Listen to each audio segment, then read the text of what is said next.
নিজস্ব উদ্ভাবনে বিমান তৈরি করে তা আকাশে উড়িয়ে দেশ জুড়ে এরই মধ্যে ব্যাপক সাড়া ফেলেছে মানিকগঞ্জের মোহাম্মদ জুলহাস। রোববার দ্বিতীয়বারের মতো যমুনার চরে তার বিমান উড়ানোর দৃশ্য মুগ্ধ করেছে এক পাইলটকে। স্বয়ং উপস্থিত থেকে তিনি নিজেই দিয়েছেন উৎসাহ। শুধু তাই নয়, এদিন জুলহাসের বিরাট একটি স্বপ্ন পূরণ করেছেন তিনি, যাতে খুশিতে আত্মহারা জুলহাস মোল্লা ও তার পরিবারের সদস্যরা।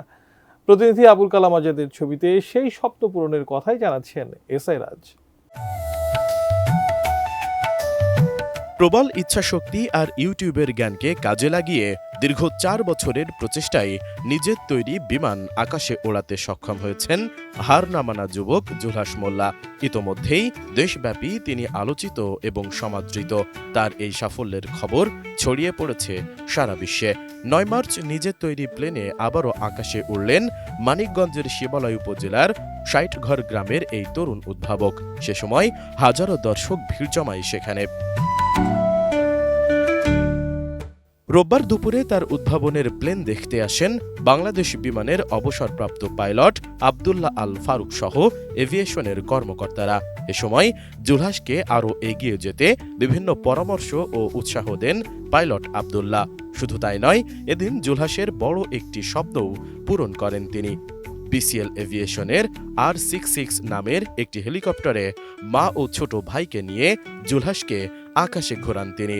পাশাপাশি বিমানের বিষয়ে দেন নানা পরামর্শ।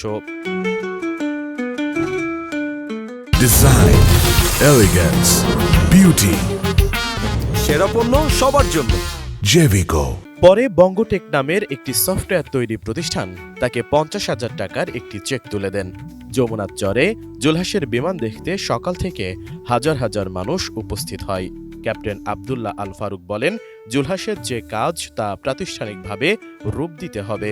এজন্য জুলহাসকে লেখাপড়া করতে হবে। লাইসেন্সের জন্য প্রাইভেট থেকে পড়তে অন্তত 30 থেকে 40 লাখ টাকা খরচ হয়। সেখানে আর্থিকভাবে তাকে সাপোর্ট করার জন্য সবাইকে এগিয়ে আসতে হবে।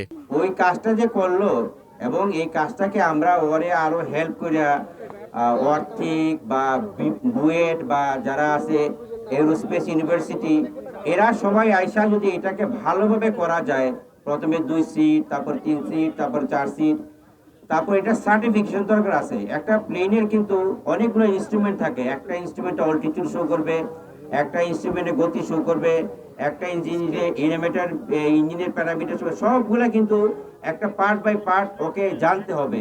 ও জানলে তোমার তো এইসব ইনস্ট্রুমেন্ট আপাতত নাই কিছু না, আচ্ছা ও পরে বলবে না যে আবার কি, তো এই সবটাই কিন্তু জানতে হবে। জুলহাস আপাতত ছোট ছোট ফ্লাইট করুক, কিন্তু ওকে ওকে এখন টেকনিক্যাল জ্ঞান দরকার, ওর টেকনিক্যাল জ্ঞান দরকার। তা না হলে এইসব এয়ারক্রাফট কিন্তু ডেঞ্জারাস। ও যদি উইন না বুঝে, ভালো মতো ওয়েট এন্ড ব্যালেন্স না বুঝে, তাহলে কিন্তু এয়ারক্রাফটটা একটা মারাত্মক পরিণতি ডেকে আনতে পারে।